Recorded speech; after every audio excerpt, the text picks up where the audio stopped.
Hey, this is John Benson, johnbensonfitness.com, and I hope you like the new background here. And also, hey, I got a haircut.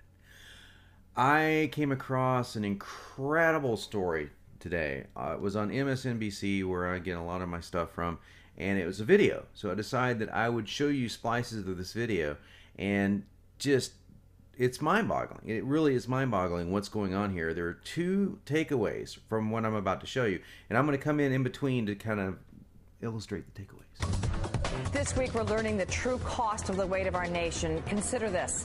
The price tag on obesity-related medical care is nearly 80% higher than expenses for all types of cancer combined.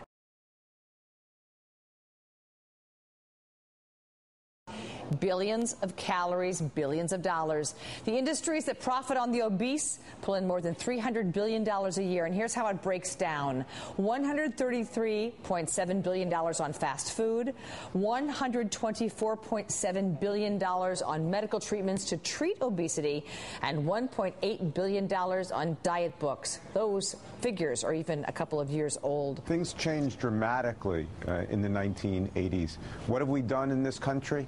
We've put fat, sugar, and salt on every corner. We've made it available 24/7. We've made it socially acceptable to eat anytime. We've made food into entertainment. Nancy, go into any food court today, and it's as if we're living in a food carnival. Did you hear that, folks? A food carnival. I actually love the way the doctor put that. And there's a lot more to be said about this, so stay tuned. Back to the video. David, what do consumers not know? Because it seems like we talk about this a lot. We do talk about it a lot, and if diet and exercise were the answer, we'd all be doing it. Wrong. Wrong. Okay? And the reason why it's wrong is because diet and exercise is the only proven answer to actually get results. The problem is the vast majority of us are not doing it right. We're exercising too long, and we're not eating what our bodies have been programmed to eat over the past many thousands of years, as we're about to learn. So hang on to that thought. Food and exercise, still the solution, but there's one more thing we have to do, and that's change our internal programming. Check it out.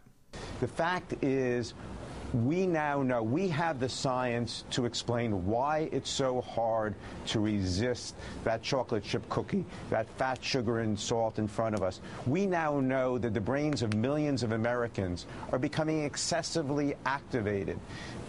Our behavior is becoming conditioned and driven. And it's not just us, it's the brains of our children, and we're laying down those neural circuits so that they respond to the food cues in the environment for a lifetime. But the problem is, it doesn't really matter how you change the healthcare system.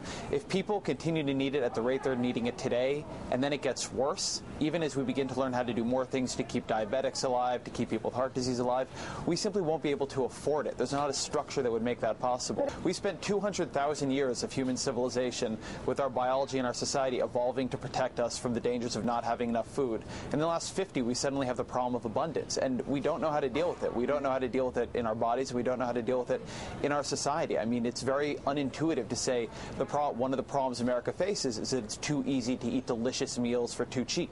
But it actually is one of the problems we face, and I don't know anybody quite has a great handle on how to solve it.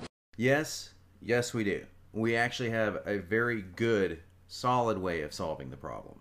The problem is that we have not adapted physiologically to keep up with the progress of getting food fast, cheap, easy. We don't have the mechanisms to do this unless we get smart. And what I propose as a solution is to outsmart the body. First of all, exercise. I hate to tell you this, guys, but this is part of the solution. Exercise, short, intense, brief. That resets our biology almost to the point of being back into the Paleolithic era when we had to work for our food.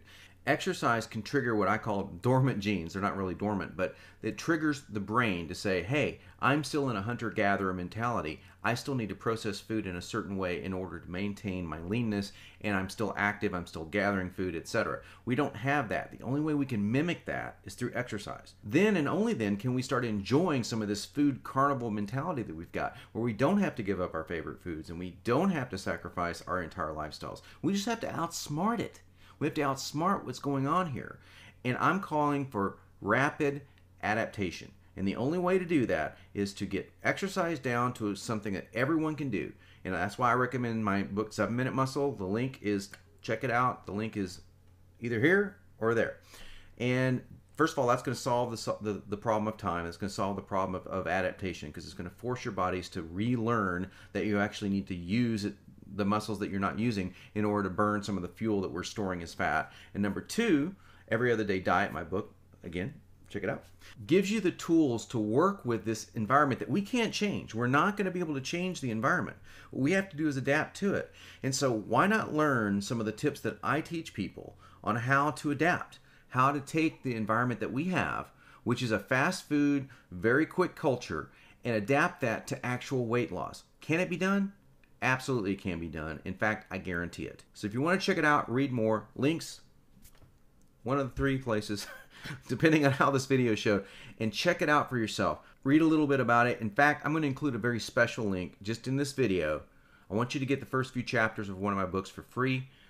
Don't take my word for it. Read it. See what you think for yourself. If it sounds like something you can resonate with, check it out. You can't lose, because it's money back guarantee on it anyway. But we've got to do something about this, and I don't think waiting around for the government to figure it out, or waiting and hoping that we stop all of a sudden miraculously having fast food around the corner, it's not going to happen, folks. But we have to take charge. Otherwise, our health care and our health are doomed. It's that simple. But there is a bright side to this. Check it out. Free book, free link. Hope to hear from you soon. And please do comment and rate on this video. I'd love to hear what you think. Thanks for watching.